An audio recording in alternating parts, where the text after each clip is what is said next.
majtama'a qaumun fi baitin min buyutillah yatluna kitaballah wa yatadarasunahu fima bainahum illa nazalat alaihimus sakinah wa ghasyiyatuhumur rahmah wa haffat bihimul malaikah wa dzakarahumullahu fiman indah. Tidaklah suatu kaum duduk di salah satu rumah Allah membaca ayat-ayat Allah dan sama-sama mempelajarinya kecuali turun kepada mereka as-sakinah, ketentraman dan kenyamanan, wa ghasyiyatuhumur rahmah, dan mereka diliputi pula oleh rahmat, kasih sayang.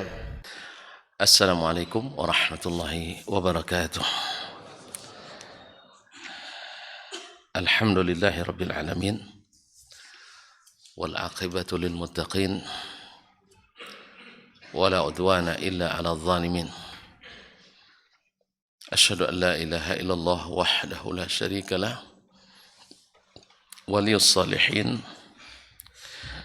wa khaliqul khalqi ajma'in wa razikuhum wa ma min dabbatin fil ardi illa ala Allahi rizquha wa ya'lamu mustaqarraha wa mustawda'aha kullun fi kitabim mubin. Wa asyhadu anna Muhammadan abduhu wa rasuluhu sadiqul amin sallallahu alaihi wa ala alihi tayyibin wa azwaji tahirati ummahatil mu'minin wattabi'ina lahum bi ihsanin ila yaumiddin wa ba'du. Fa ussi nafsi wa iyyakum ayyuhal muslimun bi taqwallahi azza wa jalla fa innahu qad fazal muttaqun. Ya ayyuhalladzina amanu taqullaha haqqa tuqatih wa la tamutunna illa wa antum muslimun. Kaum muslimin, kaum muslimat, para shaimin dan shaimat yang mudah-mudahan senantiasa dalam bimbingan taufik hidayah, bimbingan ma'unah dan inayah dari Allah Subhanahu wa taala. Pagi ini saya tidak tahu apa ini mengganggu atau kemarin dihubungi oleh, kita janji kemarin kan terserah panitia, dihubungi oleh pengurus tentang konfirmasi kajian subuh besok kan. Lama tidak dijawab karena sedang ngajar waktu itu, hampir terlupa, malam baru dijawab. Saya telepon langsung. Ngaji juga kita. Akhirnya bolanya dibalikkan ke saya, tersuara Buya katanya. Awas segan pula dibilang pemalas. Kalau ada jemaahnya siap, insya Allah saya siap. Katanya ada juga yang tidak i'tikaf katanya. Ini kayak nyindir saya juga tidak. Sebab masih banyak keterkaitan, kewajiban-kewajiban yang tidak bisa ditinggalkan. Ala kulli hal, daripada lepas sahur langsung tidur, kita meman-memankan sedikit. Kita apa istilahnya? Kita ganggu sedikit tidurnya biar tidak langsung tidur. Bagi i'tikaf. Karena tidur habis sahur itu juga kurang bagus kabarnya.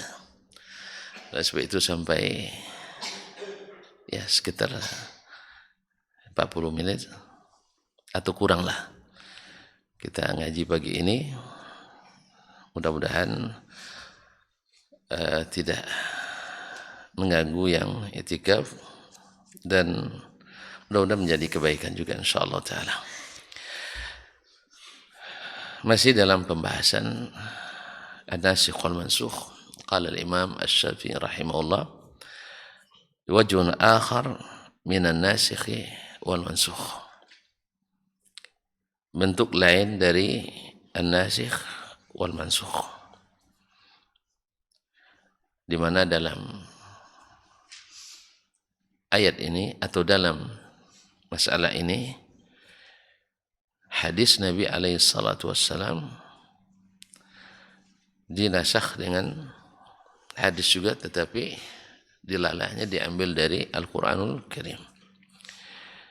Qala rahimahullah ta'ala akhbarana Muhammad ibn Ismail ibn Abi Fudaik telah memberitahukan kepada kami atau meriwayatkan kepada kami Muhammad ibn Ismail ibn Abi Fudaik, masyhur dengan Ibnu Abi Fudaik, an ibn Abi Zi'b, dari Ibnu Abi Zi'b.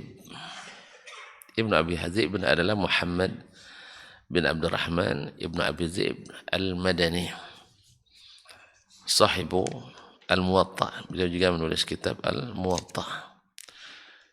Beliau lebih senior dari Imam Malik dari sisi umur, lebih dulu, tapi dari sisi ilmu Imam Malik lebih dikenal.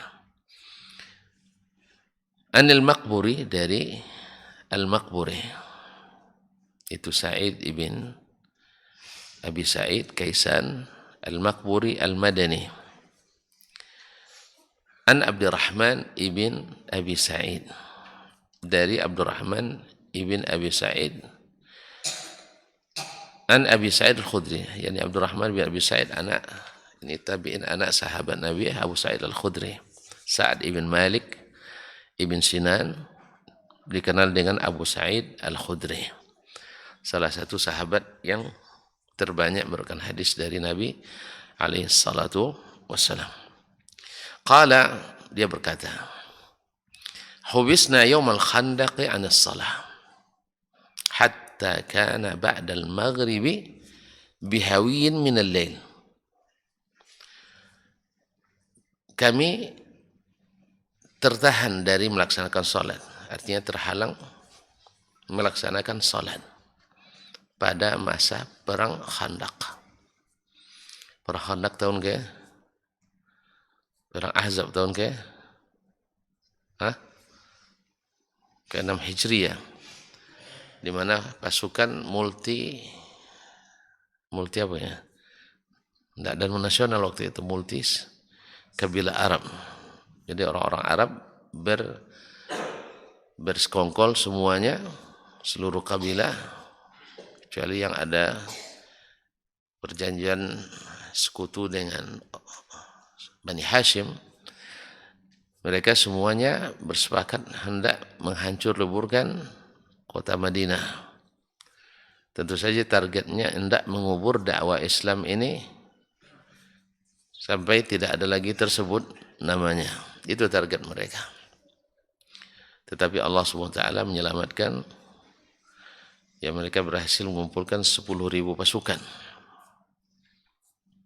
untuk menghancurkan Nabi dan para sahabatnya di Madinah, yang pada saat itu pasukan Islam hanya berkisar 1.600 orang lawan 10.000. Ya, tapi Allah yang mengirimkan tentaranya berupa angin kencang sehingga memporak-porandakan kemah-kemah mereka, menerbangkan periuk dan kuali mereka. Akhirnya mereka ketakutan, tunggang langgang meninggalkan medan perang. Jadi kalau Allah nak memenangkan, banyak tentara Allah yang bisa dikirimkannya. Nah, pada perang itu, khubisna yawmal khandaqi 'ala salah. Kami tertahan tidak bisa melaksanakan salat pada perang Khandaq itu. Hatta kana ba'dal maghrib bihawiyyin min al-lail. Sampai selesai maghrib dan mulai masuk pula waktu bermasuk waktu Isya. Hatta kufina, sampai akhirnya kami dicukupkan, artinya kami dimenangkan oleh Allah SWT tanpa berperang langsung, dapat kemenangan karena Allah mengirimkan tentaranya berupa angin kencang. Wa dzalika qaulullah ta'ala wa kafallahu al-mu'minina al-qital. Itulah makna firman Allah SWT, wa kafallahu al-mu'minina al-qital. Allah telah mewakili orang-orang beriman untuk memerangi pasukan sekutu Arab.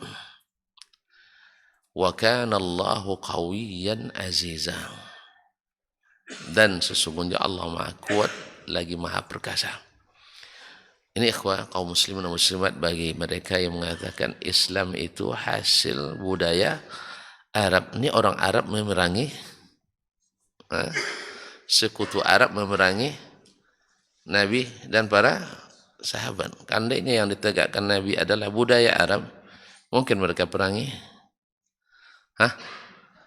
Mungkin enggak? Cobalah tegakkanlah budaya sekarang.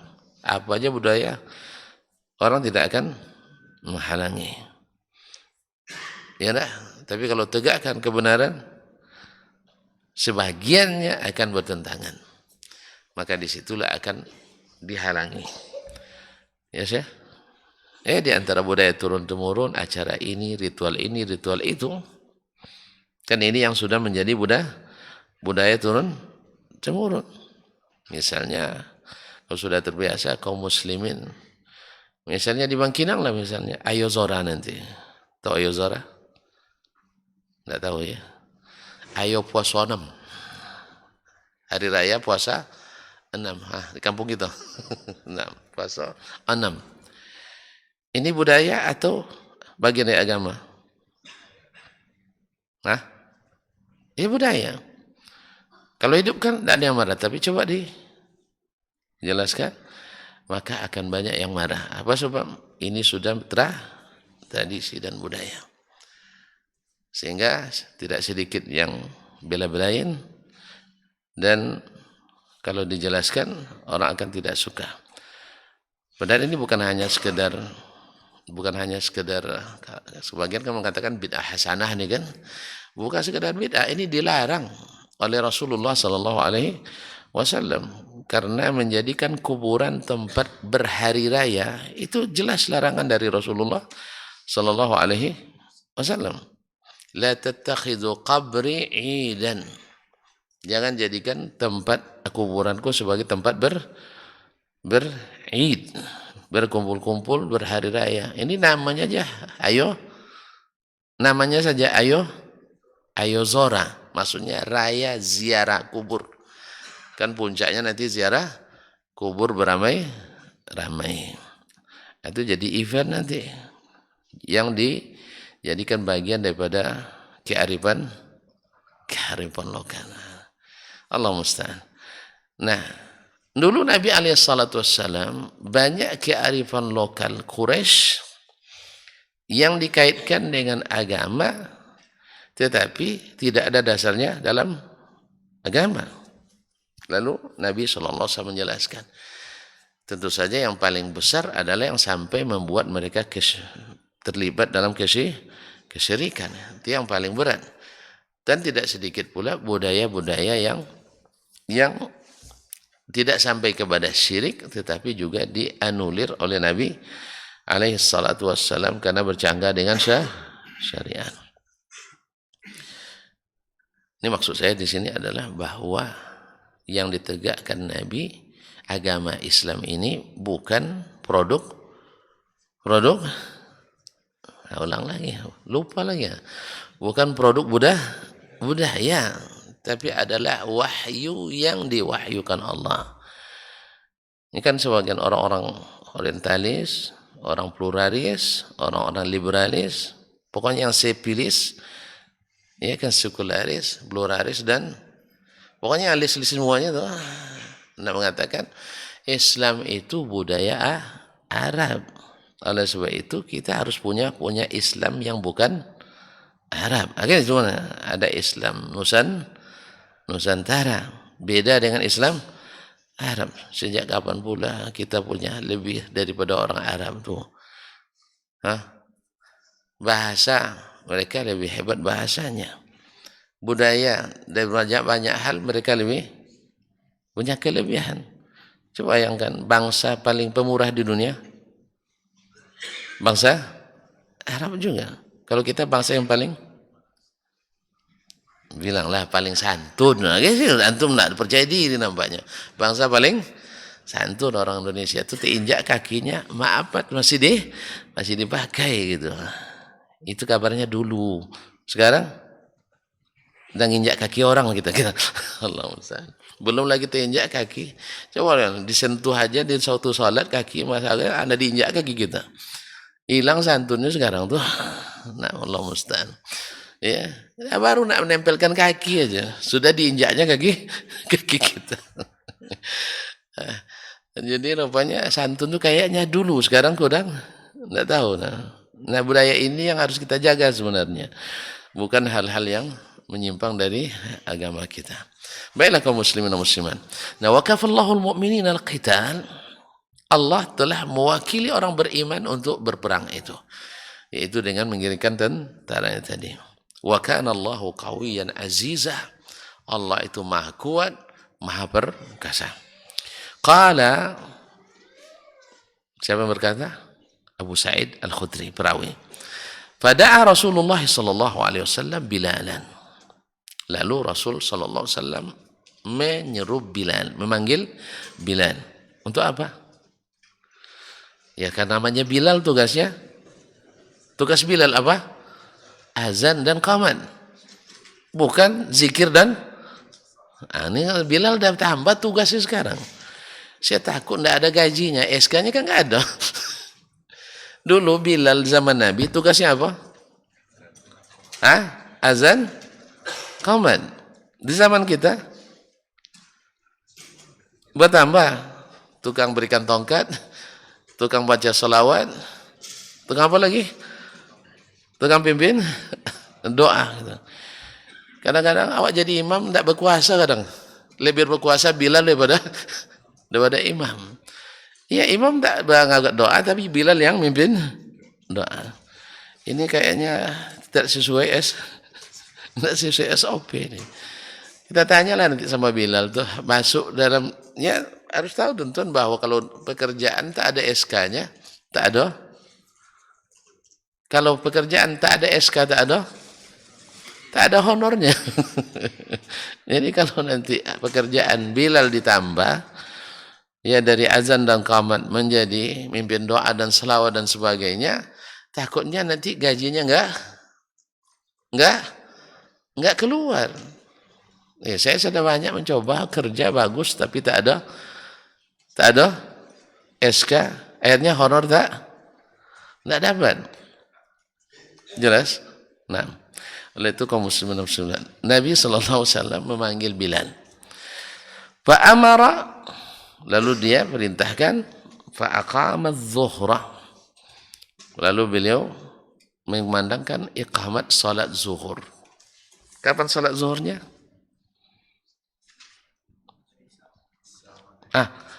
Habis maghrib. Dah masuk, hampir masuk waktu Isya. Dah mulai hilang syafaq merah itu. Fa aqama adh-dhuhra. Dia iqamat salat zuhur. Berarti asah salat setelah maghrib ini salat zuhur? Kalau sah kita jamak semua. Ya, kita jamak semua. Waktu itu sah. Waktu itu sah. Nah, kan ini bicara kita nasikh mansukh nih. Nah, itu sudah dinasakh. Sebagian orang yang mungkin karena dia ketemukan riwayat ini lalu tidak mengkomparasikan dengan riwayat yang lain atau tidak baca kitab Imam Syafi'i ini, masih ada orang-orang yang dianggap berilmu, ya, masih menjamak salat 5 waktu. Masih ada. Musafir misalnya ke luar negeri, dijamaknya dari zuhur, asar, maghrib, isya. Kadang-kadang masuk subuh. Kok 5? Nabi pernah menjamak salat di perang Khandaq. Dia hafal mansukhnya, tidak tahu nasikhnya.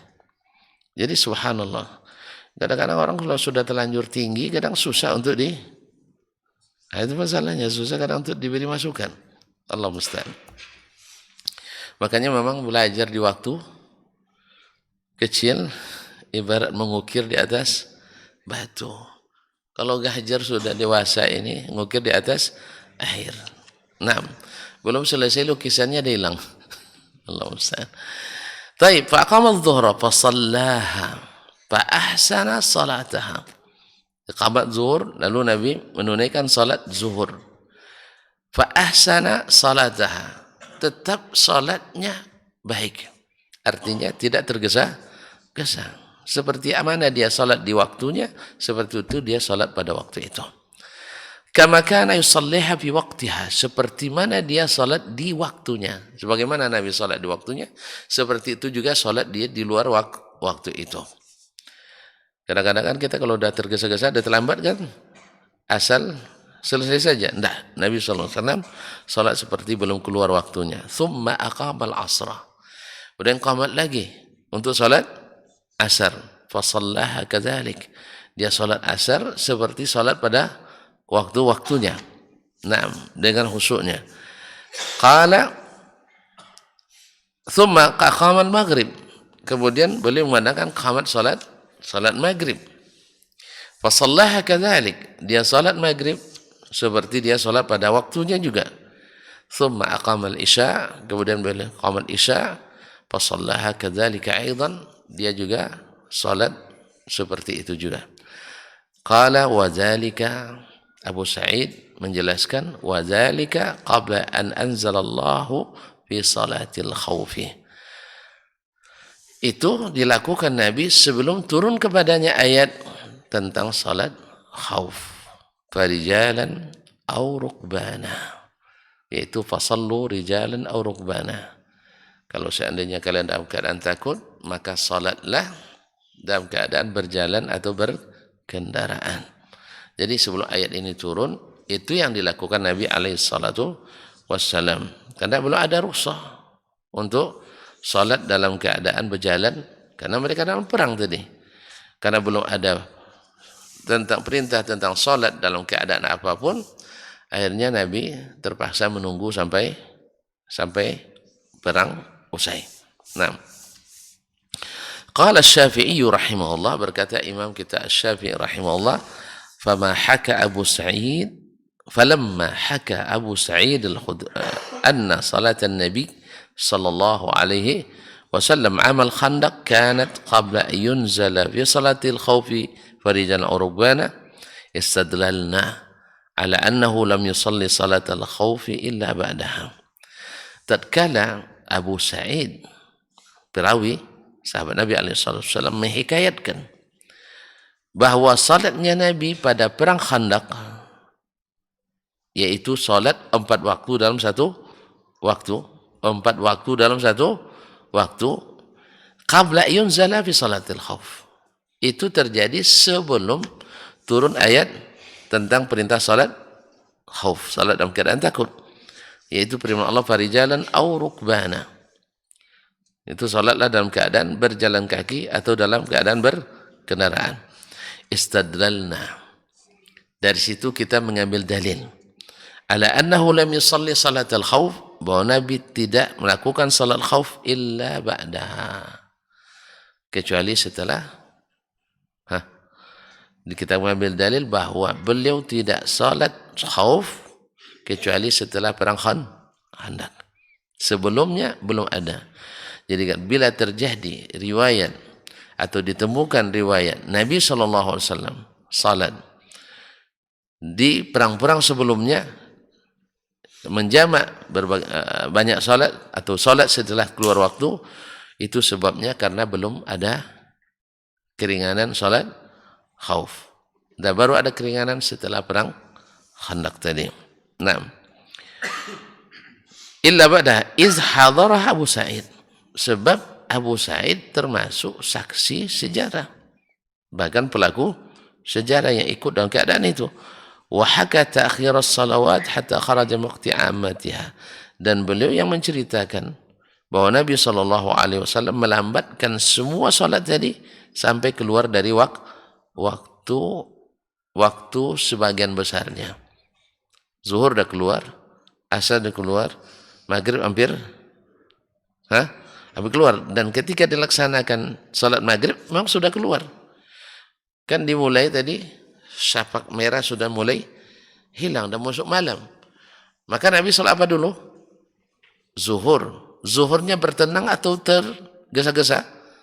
Bertenang. Kemudian salat asar seperti salat pada waktunya. Otomatis maghrib pun sudah ya sudah keluar waktunya. Berarti waktu umumnya, waktu sebagian besar sholat itu keluar ketika beliau melaksanakan sholat itu, kecuali isya. kecuali sholat isya. Maka Imam Syafi'i sampai keluar waktu sebagian besarnya, yaitu 3 dari 4 sholat itu sudah keluar waktunya. Wa haka anna dzalika qabla nuzuli salatil khaufi. Ini dia ceritakan sebelum turunnya salat khauf. Di sini juga kita ambil dalil, walaupun tidak disebutkan oleh Imam Syafi'i di sini, takin bil munasabah, karena ulama dalam hal ini juga terjadi perbedaan pendapat. Apakah bila kita salat jamak takhir yang didahulukan yang pemilik waktukah, atau tetap menjaga tertib waktunya? Misalnya kita menjamak zuhur dengan asar, kita dahulukan asar kah karena dia yang memiliki waktunya, atau kita kedahulukan zuhur baru asar? Berdasarkan hadis ini dan hadis lainnya bahwasanya tetap dijaga tertib salatnya. Zuhur lebih dulu dari asar, maka zuhur dulu baru salat asar. Kita salat zuhur dulu baru salat asar. Kecuali dalam keadaan tertentu. Apa misalnya dalam keadaan tertentu? Kita jamak takhir salat maghrib ke isya.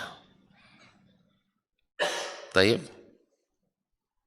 Maghrib ke isya. Atau apa namanya? Saya jadi lupa nih. Maghrib ke isya. Ketika kita masuk ke suatu masjid, kan biasa kita singgah di masjid, kita temukan imam ratibnya salat isya. Nah, kita salat apa? Isya dulu.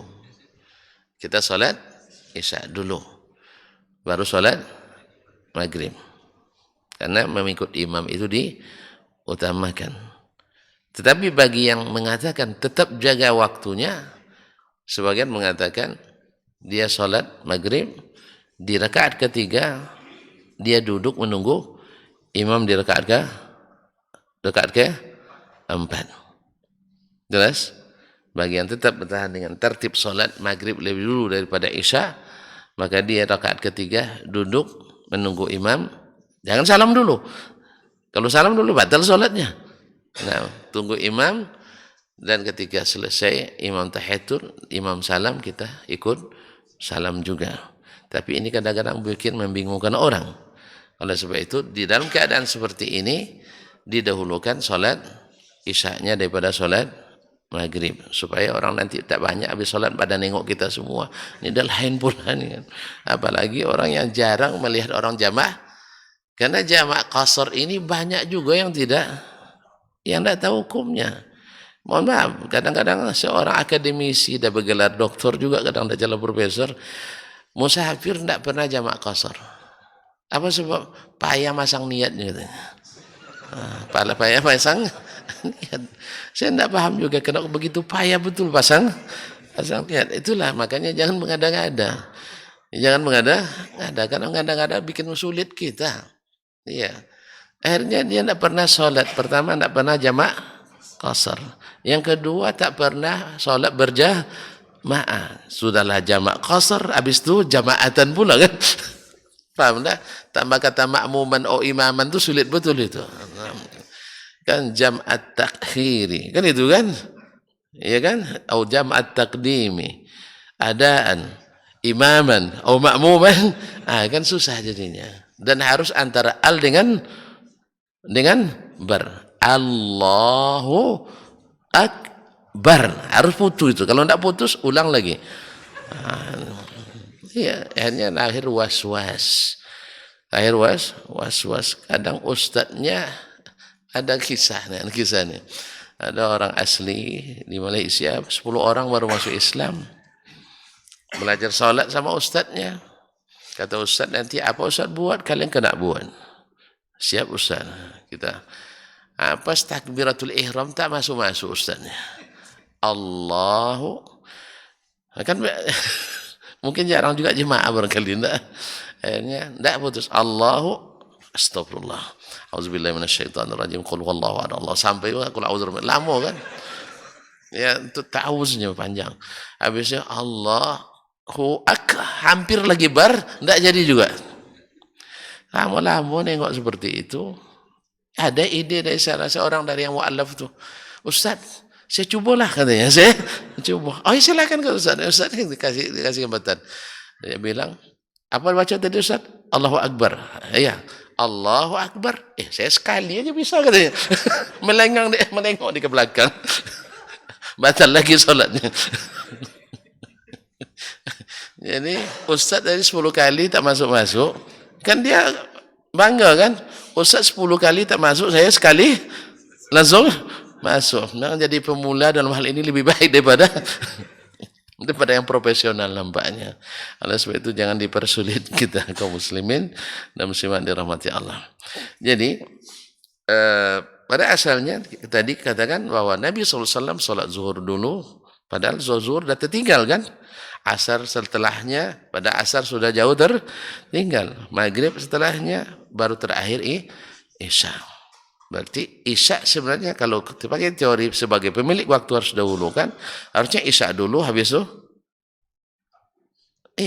pemilik dulu, habis itu yang paling tetangga terdekatnya. Habis itu ini berubah urutannya. Isya, maghrib, asar, zuhur. Enggak, tapi Nabi justru mendahulukan zuhur, yang kemudian baru asar, setelah baru maghrib, setelah baru isya. Bahkan maghrib sebenarnya masih ada waktunya, enggak didahulukan juga. Harusnya kan tadi, karena maghrib masih tersisa, maghrib dulu ya. Selepas itu masuk waktu isya, habis itu isya dulu, habis itu baru, kan kacau tertibnya. Nah, oleh sebab itu maka Nabi mencontohkan dahulukan yang lebih dahulu waktunya. Nah, wallahu alam. Kemudian berkata Imam Asy-Syafi'i rahimahullahu taala, wa haka anna dzalika qabla nuzuli salatil khauf. Beliau Abu Sa'id Al-Khudri menceritakan ini sebelum turunnya salat al-khauf, salat dalam keadaan takut. Qala fala tu'akhkharu salatul khaufi bihalin abadan. Setelah itu, setelah turun syariat salat khauf, maka tidak boleh dilambatkan salat khauf dalam keadaan apapun selamanya. Anil waqti, dari waktunya, in kanat fi hadar, bila perang itu terjadi dalam keadaan kita ada di tempat tinggal kita. Kan ada perang kita harus musafir, ada perang kita tidak keluar dari tempat kita. Jelas? Kan perang itu ada sifatnya ofensif, ada sifatnya defensif. Yang defensif kita yang diserang orang. Seperti Nabi SAW diserang oleh orang Quraisy, orang kabilah Arab semuanya. Dan ada kalanya kita yang melakukan serangan, seperti Nabi perang Fathu Makkah. Fathu Makkah, Nabi yang mendatangi Makkah. Nah, fala tu'akhkharu idza kanat fil hadar, bila perang itu terjadi di tempat kita tinggal, tetap salat tidak boleh dilambatkan. Au an waqtil jam'i fis safar, dan tidak boleh dilambatkan dari waktu jamaknya kalau dalam keadaan musafir. Apa maksudnya waktu jamak? Jamak itu bagi dua, jamak takdim dan jamak takhir. Tentu yang dimaksud di sini jamak takhir. Misalnya karena kita musafir, karena perangnya ofensif, kita melakukan penyerangan, maka saat itu hanya boleh dilambatkan sholat itu sampai waktu yang kedua. Sampai waktu yang kedua. Misalnya zuhur dengan asar. Zuhur boleh dilambatkan ke asar, tapi asar tak boleh dilambatkan ke maghrib. Karena jamak itu hanya dua. Tidak ada jamak sampai 4 kecuali yang sudah dinasakh tadi. Nah. Baik. Bi khaufin wala ghairi. Baik karena dalam keadaan takut atau selainnya. Musafir kan boleh menjamak kan?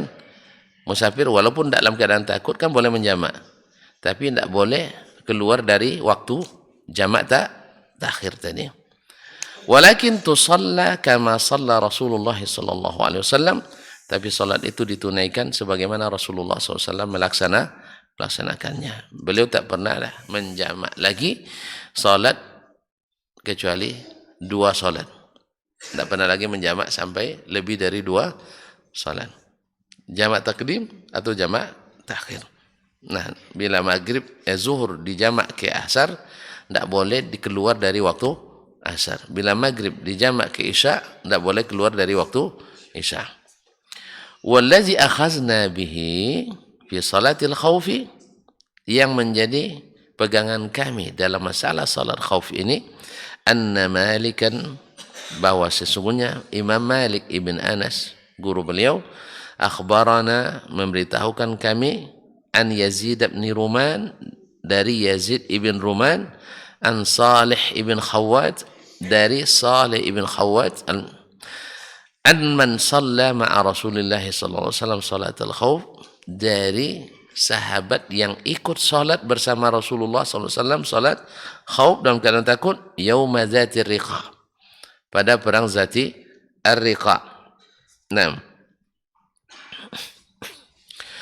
Anna ta'ifatan saffat ma'ah. Berarti Zati Riqa terjadi setelah perang Khandaq. Bahwa satu kelompok berbaris, bersaf bersama Rasulullah SAW. Wa ta'ifatu wijahal adu. Sedangkan sekelompok lagi tetap di front menghadapi musuh. Fasalla billadzina ma'ahu raka'ah. Lalu Nabi SAW salat dengan rombongan pertama, kelompok pertama 1 rakaat. Thumma thabata qa'iman. Kemudian di rakaat kedua Nabi tetap berdiri. Wa atammu li anfusihim. Jemaah di belakang menyempurnakan rakaat kedua. Nabi berdiri menunggu rombongan kedua. Paham? Jadi mereka pertama, yang rombongan pertama ini salat 1 rakaat bersama Nabi. Nah, selesai 1 rakaat Nabi berdiri kan? Nah, yang di belakang menyempurnakan salat. Karena salat paling sedikit 2 kan? Kan tak boleh dikosor jadi 1,5. Ya enggak ada. Atau dikosor jadi 1 rakaat enggak ada. Berarti 2. Yang mereka setelah 1 rakaat bersama Nabi, mereka sempurnakan sendiri masing-masing. Dan Nabi berdiri menunggu rombongan kedua. Nah, supaya masing-masing dapat salat bersama Nabi 1 rakaat. Baik. Qathabatu jalan fa shalla bil ladzina ma'ahu rak'ah. Thumma thabata qa'iman, kemudian tetap berdiri, wa atammu li anfusihim, mereka sempurnakan salatnya masing-masing. Thumma sarafu, kemudian mereka pergi. Fasaffu wijahal adu, dan menggantikan posisi di front depan di hadapan musuh. Wa ja'at at-ta'ifatul ukhra, rombongan kedua datang, fa shalla bihim ar-rak'ah allati baqiyat. Lalu Nabi sallallahu alaihi wasallam salat bersama mereka rakaat kedua yang tertinggal. Thumma thabata jalisan, kemudian Nabi duduk menunggu. Wa atammu li anfusihim, rombongan kedua berdiri ke rakaat kedua menyempurnakannya. Thumma sallama bihim, kemudian Nabi menunggu mereka. Setelah mereka duduk membaca tahiyat al-akhir, akhirnya Nabi salam bersama mereka. Jadi rombongan pertama takbiratul ihram bersama Nabi, rombongan kedua salam bersama Nabi sallallahu alaihi wasallam. 1 Fatihahnya, muqaddimahnya, 1 khatimahnya. Qala, berkata Imam Syafi'i, akhbarana man sami'a Abdullah bin Umar bin Hafs, telah memberitahukan kepada kami orang yang mendengarkan dari Abdullah bin Umar ibn Hafs ibn Asim bin Umar al-Khattab al-Umari. Ini rawi ini sebagian mendaifkannya, sebagian mengatakan thiqah.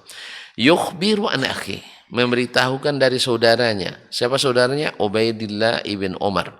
Ubaidillah ibn Umar ibn Asim bin Umar bin al-Khattab al-Umari. Ini thiqah. Adiknya thiqah, dia didaifkan. Anil Qasim ibn Muhammad, dari Qasim ibn Muhammad ibn Abi Bakar as-Siddiq an Salih bin Khawwat, dari Salih bin Khawwat ibn Jubair al-Asadi, an abihi, dari bapaknya Khawwat ibn Jubair, an Nabi sallallahu alaihi wasallam, dari Nabi sallallahu alaihi wasallam, mithlahu, seperti riwayat sebelumnya tadi. Naam. Qala, berkata Imam Syafi'i, wa qad ruwiya anna Nabiy sallallahu alaihi wasallam shalla salat al-khawfi ala ghairi ma haka Malik. Dan diriwayatkan pula bahwa Nabi SAW melaksanakan salat khawf dengan cara yang tidak disebutkan dalam hadis Imam Malik tadi. Ada cara lain yang tidak disebutkan dalam riwayat ini. Wa inna ma akhadna bihadza dunahu li'annahu kana ashbaha bil Qur'an wa aqwa fi mukayadatil adu.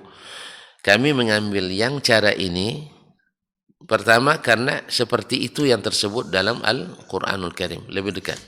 Naam. Wa aqwa min mukayadatil adu, dan lebih kuat untuk menghadapi musuh karena mereka bergantian. Tidak, kalau yang lain kan ada sebagiannya sama dengan Nabi SAW semuanya. Ada 16 cara lebih kurang, seperti katakan Imam Asy-Syaukani dalam Nailul Awtar, salat khawf. Tapi Imam Syafi'i mengambil cara ini karena satu, lebih sesuai dengan yang disebutkan dalam Al-Qur'anul Karim. Yang kedua, ini lebih bermanfaat untuk menghadapi musuh. Wa qad katabna hadza bil ikhtilafi fihi wa tabayyunul hujjati fi kitabis shalah. Ini sudah kami sebutkan secara rinci dengan perbedaan pendapat para ulama semuanya dalam kitabus shalah. Beliau punya kitabus shalah, tapi nampaknya tidak sampai ke kita. Sebab dalam Al-Um tidak disebutkan rincian seperti itu. Demikian juga dalam kitabnya Ikhtilaful Hadis. Barangkali wallahu alam, seperti kata Syekh Ahmad Syakir, beliau menulis kitabus shalah secara khusus, tetapi tidak sampai kepada kita. Wallahu alam.